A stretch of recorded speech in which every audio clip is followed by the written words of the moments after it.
All right. Good morning or afternoon to everyone, depending on where your time zone is. Welcome to our webinar, Placemaking and Economic Development, through Golden Shovel Agency. We have two presenters this morning, Bethany Quinn and myself. My name is Kirsten McPherson, and I am the Director of Marketing here at Golden Shovel Agency. And we'll be kind of walking through, what I'll be walking through today is 5 steps in order to do placemaking and economic development. And then Bethany will be talking about some real life examples that we have. A couple quick housekeeping items that we have before we get going is, first off, that this webinar is being recorded. So you'll have access to this after we get finished, and it'll be live up on our website that you can view on Monday. And then we'll also be sending out a follow-up call. The second thing is after this webinar, we'll also be giving you a hands-on guide from what we walked through today as far as how to get into placemaking in your own community. So it's kind of like a field guide of placemaking to be able to kind of go through all of that. So with that, Bethany, I'll let you introduce yourself. I'm happy to be here today to talk about placemaking with you. At Golden Shovel, we have a front row seat and to see what's happening really throughout the country and a lot of the communities that we work with in their placemaking initiatives. And there are some excellent success stories and examples out there of how communities are taking unused space or redeveloping space and turning it into something that can really be attractive for the entire community, places where people really want to come enjoy their time and even bring friends and family from outside the area. So we're going to talk a lot about what placemaking looks like and then wrap up the call by showing some examples of what's taking place in some of the communities we work with. Perfect. So just a really quick introduction. Placemaking inspires people to collectively reimagine and reinvent public spaces as the heart of every community. So this is strengthening the connection between people and places that are commonly shared throughout a community. So think about areas such as parks or downtown, or maybe you have a river system, maybe you have a rail system, maybe you have some areas in your community that just are not used and you want to make them a public space that people are going after. But placemaking itself, everybody kind of thinks of as just being the act of placemaking, but really what it is it's the collaborative process by which we can shape our public realm in order to maximize shared value.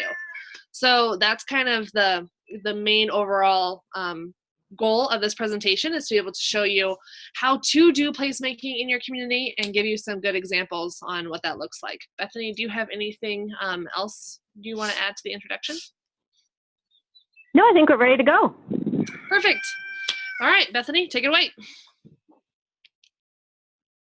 All right, so with placemaking, as we began to allude to it, it really comes down to creative patterns of use and paying attention to how people within the community really want to use a space and how they relate to that space. So I think before any community really gets going on a placemaking initiative, it's important to start with an assessment of what are the cultural values that we have within our community. What are our social identities? What are things that make community members feel at home, that make them really proud to be where they live? Oftentimes, those are features in the natural landscape. Sometimes they're local artists or a restaurant scene. Whatever it may be, identifying those things is very important so that as you go forward with a placemaking initiative, it's based on something that community members will already resonate with. Yes. You know, when I think of some of my favorite placemaking activities in the communities that I've lived in or the communities that I've visited, it sometimes is as simple as doing a pop-up park in the downtown area. Have you seen those, Bethany, where it's a pop-up park it takes up a space of where a car would park on the street. So it's like a really fun kind of outdoor space that you can set and enjoy some time with your friends, or maybe as you're walking through and looking at all the various shops and you just kind of see this really cute little oasis hanging out there. And then my other favorite type of placemaking activity that I've seen is the murals that are on walls of buildings and then the empty parking lot, and people are lining up to take photos. Oh yeah, those are very fun. in Annapolis, Maryland, they have this alleyway where it's literally just an alley connecting one street with shops to another. And they kind of wanted to make people get from one side of the street to the other to see what some of the galleries and shops were doing. And so they just literally hung snowflakes in the alleyway. That's it. It was really simple, but snowflakes and Christmas lights. And so then everybody started going through the alleyway to take pictures.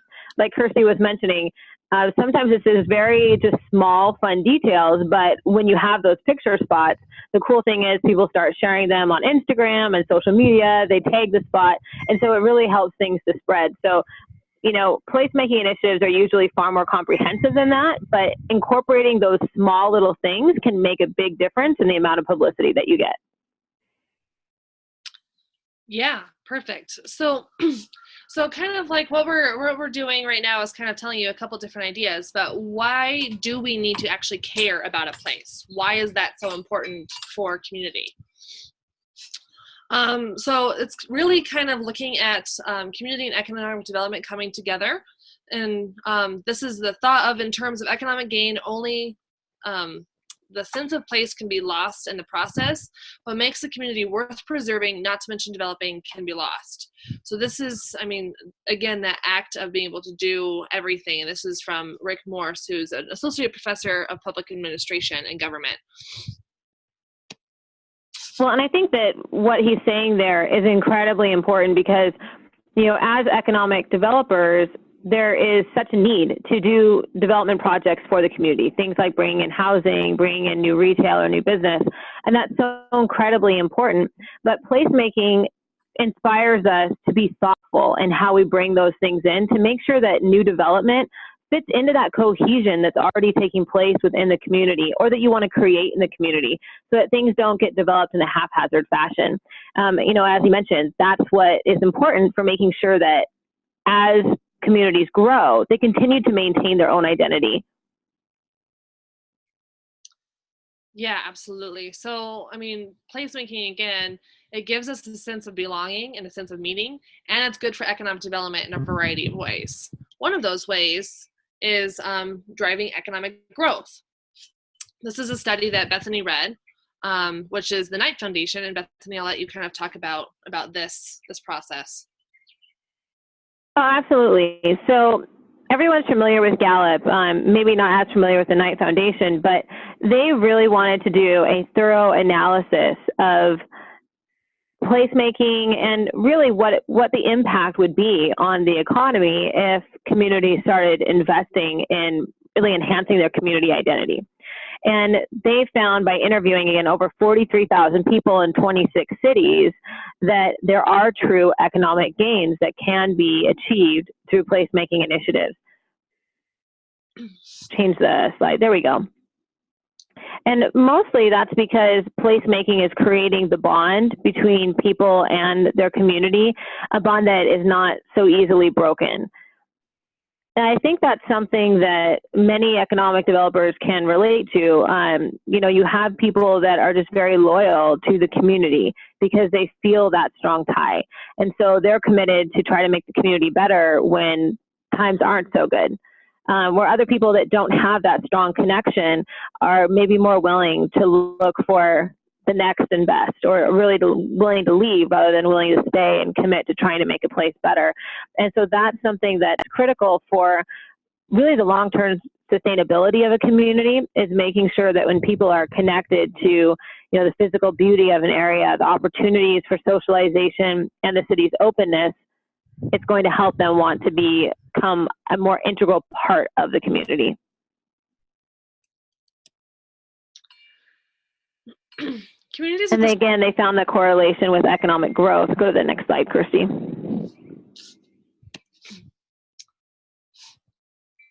So one of the coolest parts about placemaking, I think, is that the adverse effects that it has on a community, everywhere from job creation, industry attraction, and workforce attraction. So job creation, placemaking as an economic development strategy is particularly relevant in today's age of globalism. Jobs tied to this form of economic development are tied directly to specific places and therefore cannot be outsourced. People are attracted to places that make them feel good. And therefore, when they feel good, they're also providing more into the local economy. So maybe you see a spot and you want to start some sort of business there or something like that. So it's really, placemaking is really kind of that more grassroots economic development practice that starts having this ripple effect throughout. And it really showcases through a variety of things. However, I will preface that it's sometimes a little bit harder to track the job creation in the workforce components because there's so many other stuff that's happening there. But placemaking, as we all know, is making a place more attractive, making it a place that people want to be at, what they really want to resonate with, and therefore we know that it does have effects on job creation and economic development. Workforce attraction, same sort of thing. Placemaking plays an important role in creating attractive communities which attract educated people, rich in talent and ideas. Such people are a vital part of communities' economic growth. This is the same thing as what we just kind of talked about with job creation. A lot of the communities that we work with, quite a few of the economic development groups actually tag team with their travel and tourism departments, because that's, people go and move to places, especially when it comes to workforce attraction, that they already have some sort of bond with. So maybe you went there when you were growing up and it's the place where you went with your family on vacation, or maybe it's a place that you've been to or seen, even sometimes seeing in an article that you have something there that relates to what you value. And so that plays a huge role in workforce attraction. Bethany, anything you want to add on workforce and job? Oh, yeah, absolutely. So I think what Kirsty's saying is so important because we do a lot of work in workforce attraction throughout the country. And one of the most important things communities have to ask themselves is, why would someone come here for a good job versus going somewhere else? Because if you are somebody who's, willing to be mobile, say graduating from college, looking for the opportunity, we speak with college graduates who may apply, in 10 different states for different job opportunities. And when they start having interviews and getting offers, the question becomes, well, why should I go to your community? And if a community doesn't have a strong sense of place, if there is not that cohesive message that says, hey, this is who we are, then it's very hard for someone who is unfamiliar with the area to decide, what, that's a fit for me. And it's hard for them to distinguish one community from the next. Whereas if you know who you are and you're able to articulate that, both, in written content and then also through pictures, through video, what have you, then it really allows people who are looking into your community to see things that resonate with their personality, with their goals, with their family. It's funny how something as simple as pictures of, a family playing in the splash pad can resonate with someone whose family does that on the weekend. Those are the types of things that make people feel at home. So it is very important for workforce attraction. Mm-hmm. So with all of this being said, how do you create a sense of place? So it's important to kind of define placemaking. We did this a little bit at the beginning, but placemaking is both a philosophy and a practical process for transforming public places. It is centered on observing, listening to, and asking questions of the people who live, work, and play in a particular space. This is very, very important when it comes to placemaking. In order to understand their needs and their aspirations for that space and for their community as a whole. Without kind of defining placemaking and getting those key components together, really, we're not telling you to go and just put up a pop-up park or paint a mural, but it's really looking at your entire community in general and figuring out what resonates with them and what actually makes sense for that community to do. So, that being said, the very first step that you do is define a place and identify stakeholders. So selecting the correct stakeholders is one of the most important and crucial aspects to this entire thing. This should not be done solely based off of the economic development department or solely based off of local leadership, elected leadership, but more a key group of private, public, and civic sectors. It's incredibly important. Questions to consider in stakeholder outreach include who is interested in having things change, Very first group that I recommend communities go and talk to is the professional organization within your community. Talk to moms groups, talk to people who are going to be using that space, talk to business leaders, talk to people who are in the residences around those areas, and figuring out who is interested in having things change. Are they willing to participate in some way using their talents or funds? That's the other thing. We all know volunteer groups. It's incredibly difficult to get them to give up their time, give up all of this type of stuff. So make sure that they're willing to do so. Not necessarily funds, but even their time is very, very valuable. Identify any funds that are available to be able to make improvements, or if there's going to need to be fundraising done or grants that you have to go after. Identify the various areas of the funding, and are there any existing organizations that could provide long-term management for the space?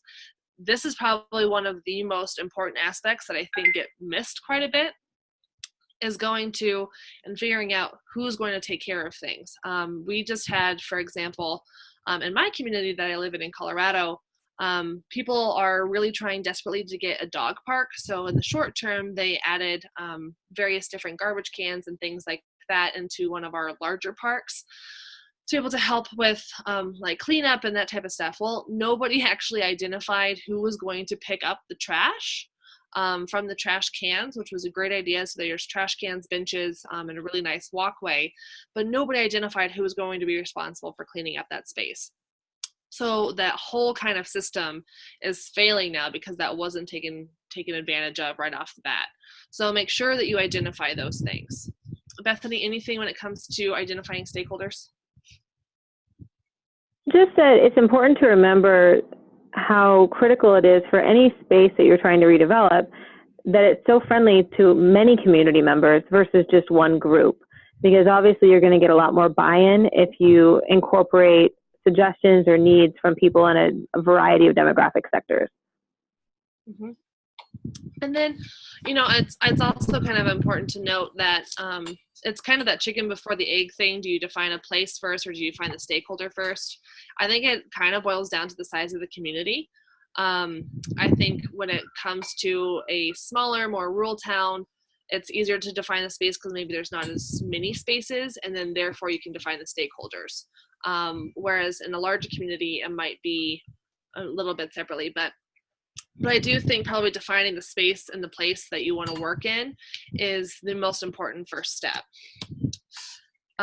Secondly, community engagement. So creating ways for the community to get involved with the process is key for buy-in in a successful project. There are multiple ways this could be done. You can do community visioning meetings.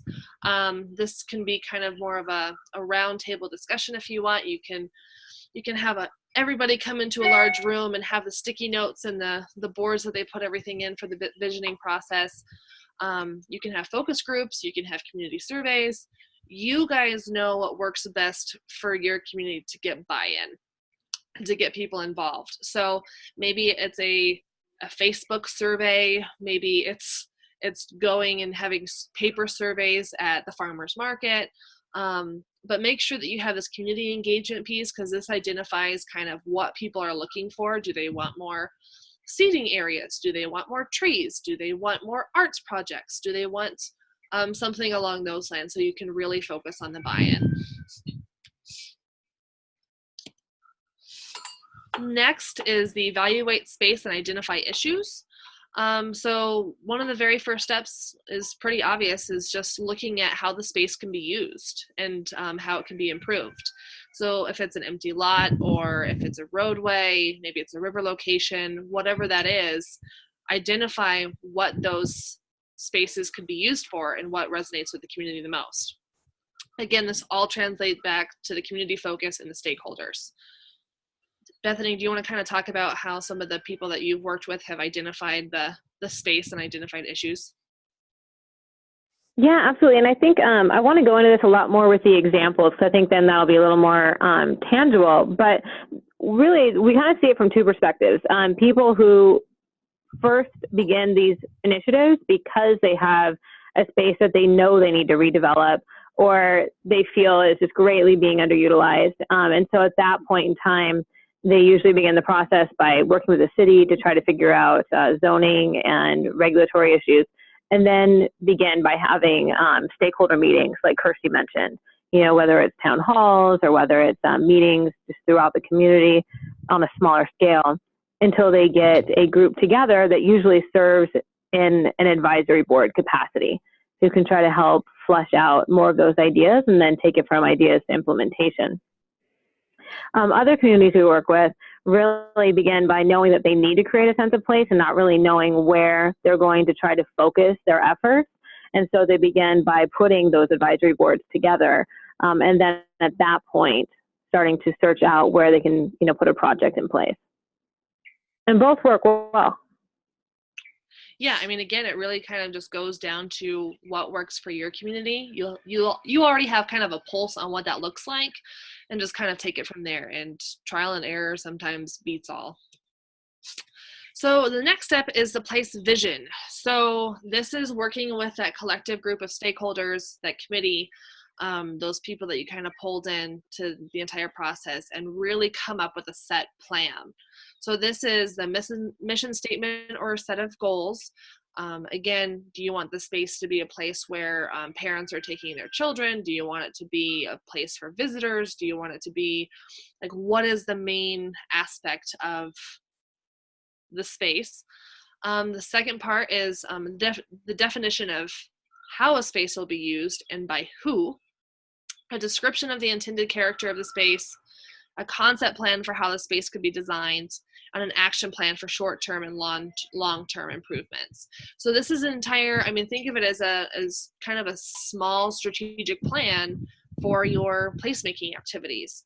If you have several different components going through and you have several different projects you're working on, go through all of those and complete this place vision for everything. This does not have to be very big. Really just a couple paragraphs each, and then some really good concepts and some really good action plans, which leads us into kind of the next component of being able to do short-term experiments. I think, and Bethany, you might agree or disagree with me, but being able to do these things in small steps to have your proven concept helps to create buy-in, and it also shows the successes. And then when you're working with volunteer groups, people can see things happening right before their eyes instead of having this really gigantic project that maybe takes 5 to 10 years. Those are really, really hard to keep people engaged. So if you can break down those larger projects, and we'll show you one here in a little bit, into these smaller experiments, you can not only show your volunteer group that things are happening in your community and your stakeholders, but also be able to have a proof of concept. And then if something's not working, you have the ability to change it before things kind of go down the road. And you have this gigantic plan, and you have this whole thing, and it's not working for the community's needs. So make sure that you're focused on growing the space, and you're doing this incrementally, and you're evaluating each step of the way. The worksheet that we're going to give you that'll be available after this webinar is going to have kind of some of those evaluation processes, so you can look through all of these things. And then, again, focus on the smaller projects. These can be amenities, these can be programming, these can be light development, a variety of different tools and projects and processes like that. Bethany, do you agree, kind of based off of your experience? Well, I was laughing when Kirsty was talking about trying to get people to stay engaged. I have this talk with economic developers all the time, how infrastructure work that often is involved in these big programs can take time. And let's face it, everyone, plumbing isn't sexy. So no one really gets excited about the fact that new sewer pipes are being put in, or a new, road or an off-ramp is being installed to access somewhere. So I think whenever there is the opportunity, as Kirsty mentioned, to do something even small, like maybe starting with like a walking path, or putting some benches and some greenery by where you're going to be doing a larger project, it can help because it does show some progress. And if nothing else, I just say continue to communicate. Make sure people understand that if it is taking a long time because of that infrastructure work, at least like keep them in the loop as far as what's happening and when, putting out some deadlines so people can at least know what to look for and stay involved that way. And then the next most important step, which is kind of what we already alluded to as well, is just ongoing reevaluations and long-term improvements. Just because you put up something doesn't mean that it's not going to need focus down the road. You might have to make a plan to be able to restain benches, or maybe you have to have a trash pickup kind of idea. So evaluate the space's use, check in with the stakeholders regularly, identify areas for improvement, and then continue to build. And just kind of keep in mind that placemaking is never really done. Once you give your community a taste of it, they keep asking for more. That's probably one of the coolest parts about doing placemaking and economic development is this is the quickest and easiest way for your community to see active engagement and be able to see what some of the projects are that you're working on. And so with that, we're going to move right on into the examples in placemaking. These are clients of Golden Shovel that we've worked with directly, and Bethany has done a lot of their content and storytelling with. So Bethany will kind of go through, and we have one website that we'll show you, and just kind of bear with us because we have to switch screens. So with that, Bethany. All right. Well, thank you. So Faulkton, South Dakota, I don't know how many people are familiar with that community, but they have a population of around 740 people. So it's definitely a rural community. They obviously have a very heavy agricultural base, and as far as people coming to the area, they often come for amenities like being able to access hunting space. So the community wanted to find a way to really capture some attention, I believe, within the state and also within the country, and to show that they're more than just an agricultural community, that they do really enjoy art. And so their idea was actually incredibly creative because they hired someone to paint a mural. You can see a little bit of it, but on the screen right now, but quite frankly, it's hard to understand the full size and scope without being there, because they painted the mural on the grain elevator, which was obviously huge. I mean, it's 110 feet. And once the painting was done, it's the third largest art structure in South Dakota behind Mount Rushmore and Crazy Horse. So that's just incredible to be able to take something like a grain elevator, which is in so many communities, and turn it in a way that showcases how art is important to the community and also the spirit of the community. The boy that was painted on it, the artist did such an incredible job of making such a vibrant representation. And they've continued to incorporate art throughout their community to where now it's something that they really are known for. Really has created a buzz with people flocking to the town, and entrepreneurs that have had, shops that really didn't get a lot of traffic now are very busy, pretty much every weekend. So it's been an incredible economic boom for the area, which is something that we had spoken about before, how when you invest in placemaking, you do something creative. It has the opportunity to enhance quality of life for residents. And in some cases like this, it also has the opportunity to bring in additional revenue through the attraction of tourism dollars. Just for example, when you talk about community shops in a place like Faulkton with 740 people who their market to sell to obviously was quite small. When you then do something that attracts people off the highway and causes your shops to become busy every single weekend, imagine how much additional economic gain that brings for those entrepreneurs, jobs being created, and then just creating even more opportunities for the community. And real quick, Bethany, I think you touched on this a little bit, but this was he's a world-renowned artist that came to do this. Mm-hmm. But the other really cool part of this as well is they got national and international attention because of this mural. Right.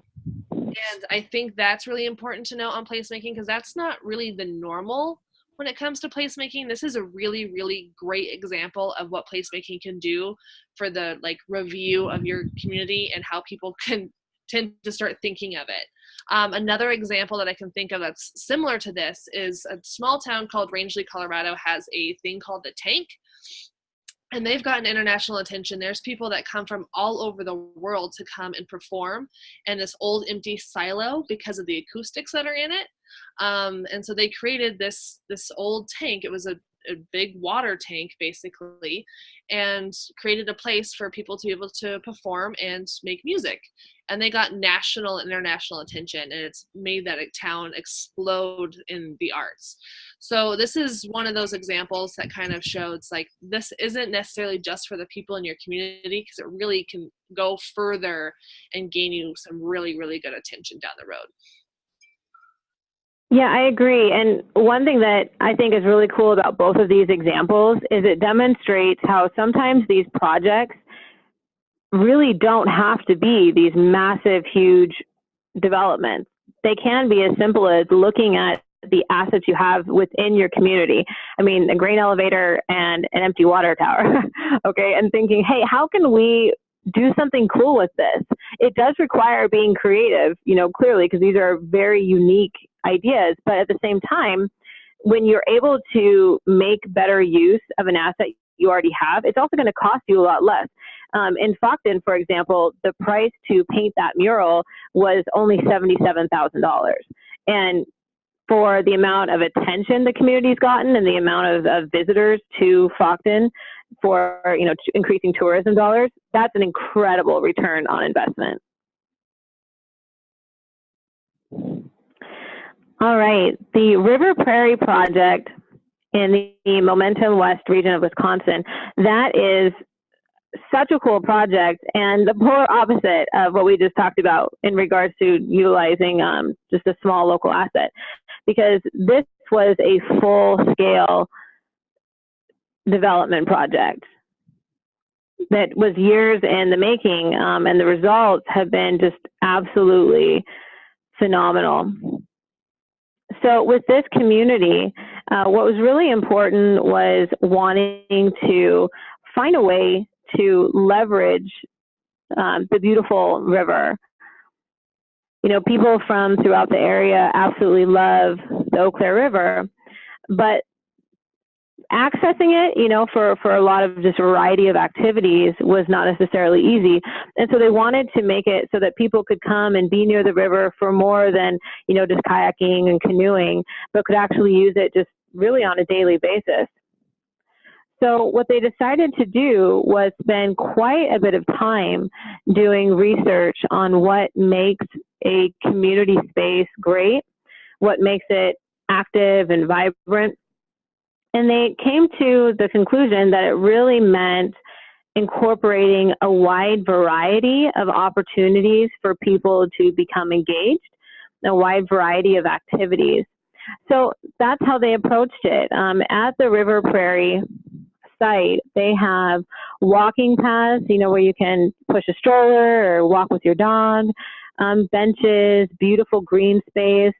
For kids, they installed a splash pad, which is really fun. They created a man-made little river for children to be able to splash in and feel like they're participating in the water too, but in a really safe way. And they also incorporated a playground. So for families, immediately the area was a huge hit. A lot of people come again to walk their dog just because it's a beautiful space and it's right by the river and there's all those trails. But then in addition, they wanted to try to bring the community together for larger events and also to attract tourism. So events at River Prairie are really pretty incredible because they have 2 concert series throughout the year, the Rockin' on the River and Kickin' It Country. And they are drawing 2,000 people each week to these concerts. And this is in a rural area. So a lot of these are coming from the cities. They're coming from out of town. And for bands that are more well-known, they've been attracting over 4,000 people. So it's really been an incredible draw. And then just, on a regular basis, the businesses and bars that are located within the commercial development aspect of the space also has things like live music. So there's always things going on. They also incorporated a farmer's market. So now people can come every week and buy fresh fruits and vegetables, which creates another opportunity to connect people with the farmers and the agriculture happening within the area.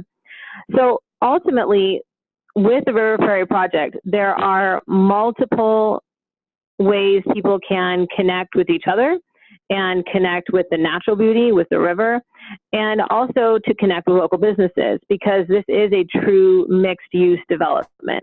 They have commercial, so you do have office space and retail space. They have some residential components, condos, what have you. And again, the regular retail. So people can come to River Prairie for pretty much anything from a fitness class to splashing around in the real river or the kid river, to listening to music, to getting a massage, to having their taxes done. So it's really become a go-to destination regionally. And I think part of that is because they spent the time really talking with stakeholders to find out what they needed and what they wanted. And so they ended up with a place that really can be just as popular regardless of how old you are or what your interests are. For example, if you're a young person, just getting out of college, you can go there to listen to music and to hang out at one of the bars or restaurants with your friends. If you're an outdoor enthusiast and you really love spending time kayaking on the river, you can do so. And then, by the way, when you're done and hungry from, a day of exercising outdoors, you can go to one of the restaurants. If you're a family and you really want to do a kid-friendly activity, you have all of the amenities from the playground and the splash area. Again, tap into the restaurant, shop at the local stores. If you're a retiree, you're going to have just as much fun as well, because everything is easily walkable, and now you have access to, walk on trails, even if maybe you were not as mobile as you once were. So it really creates a space that no matter how old you are, you can come and you can enjoy it, both if you're a local or if you're a visitor. Now, when it comes to financial gains, this project has actually increased the local tax base by $200 million. That's huge.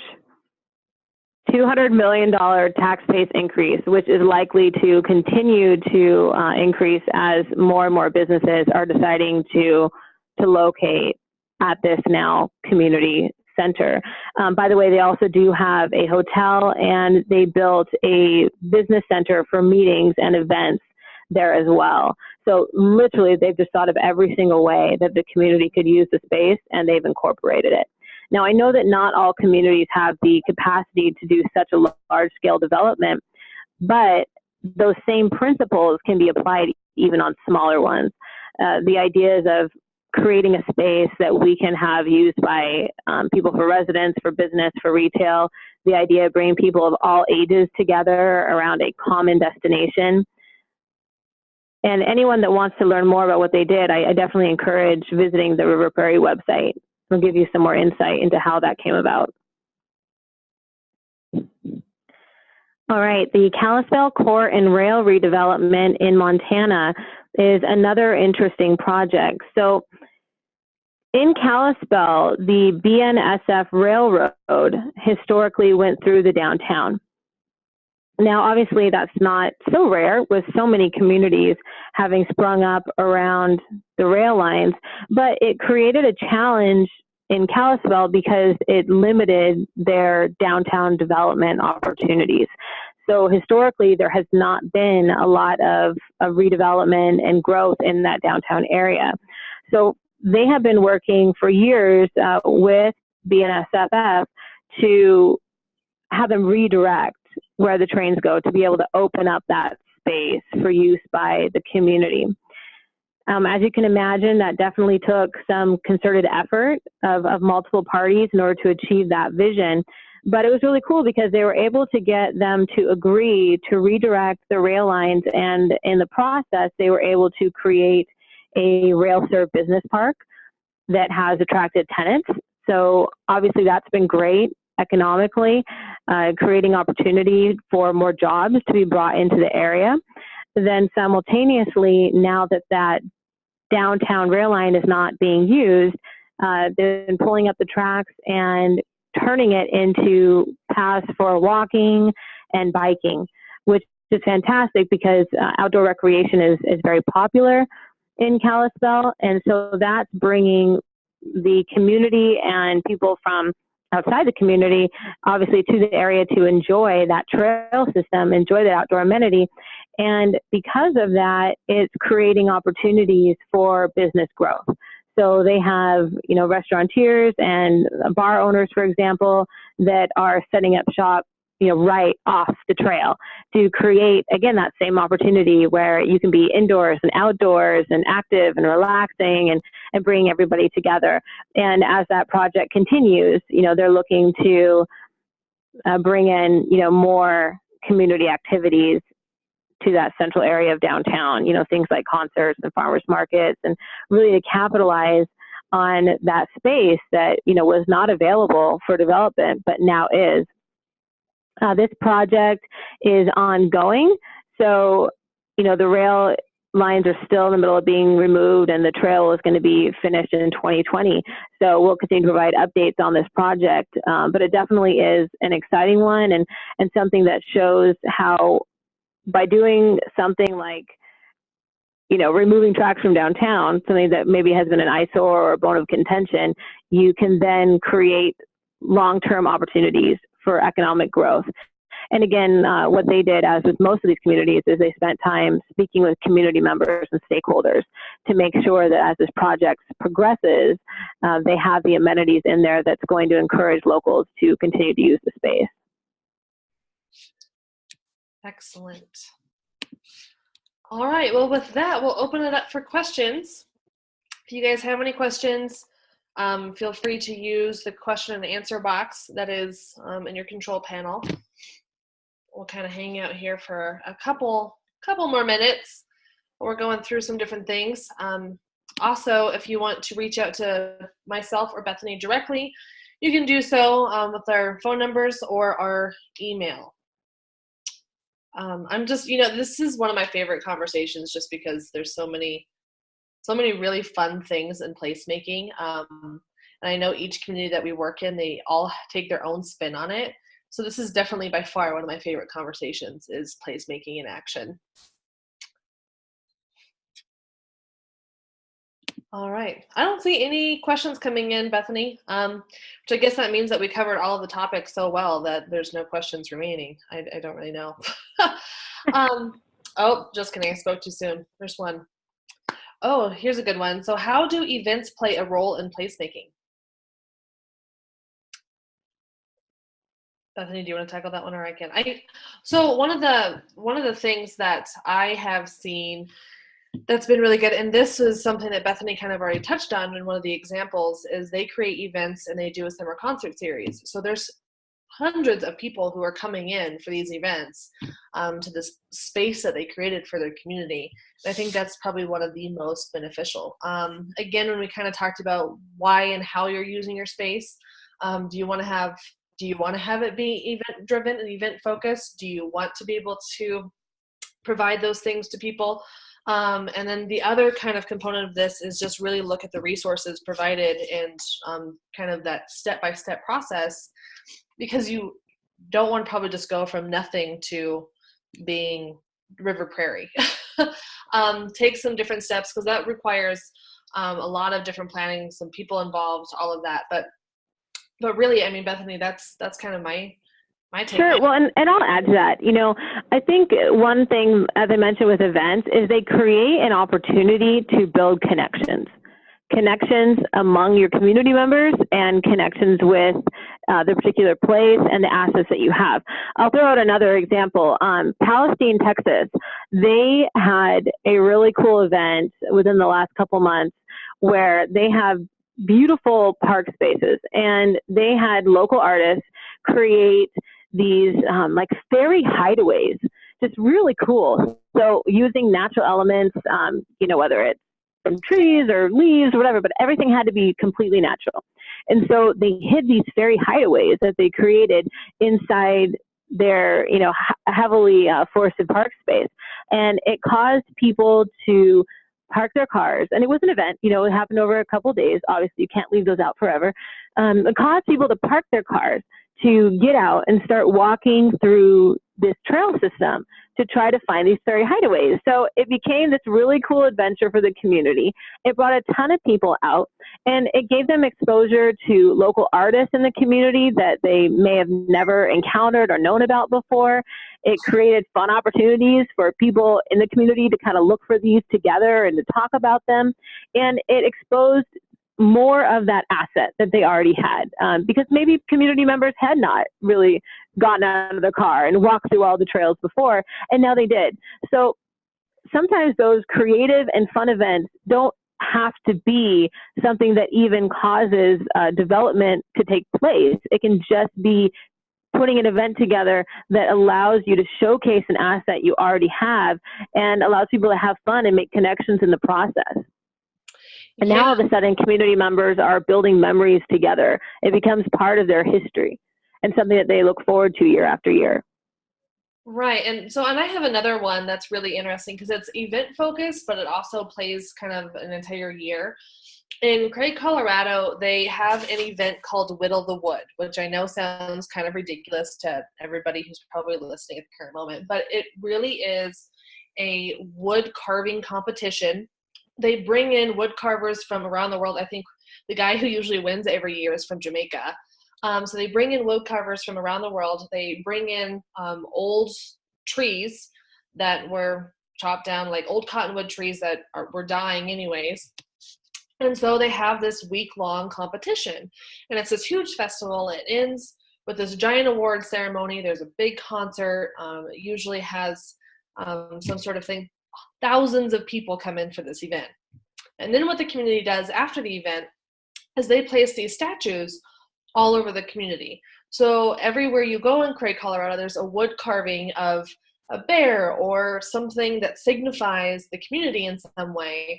And those kind of become statues that visitors go around and try to click off on their kind of like spreadsheet, or what am I trying to say, not a survey, a scavenger hunt of all of these different statues that are out. And I think right now the total number is like over 100 statues in the community. So it's another kind of an event focused, but it really gives kind of that impact of the entire community to be able to partake in this event, have some of these statues, and then also give something really cool for visitors to do that leads them throughout the entire community. Any other questions? Well, with that, thank you all so much. You will be receiving the recording as well as kind of the walkthrough guide we talked about in a little while. Like I said, please feel free to reach out to Bethany or myself, and we're happy to answer any questions. But thank you for spending some time with us today. Thank you, everyone. Enjoy your day.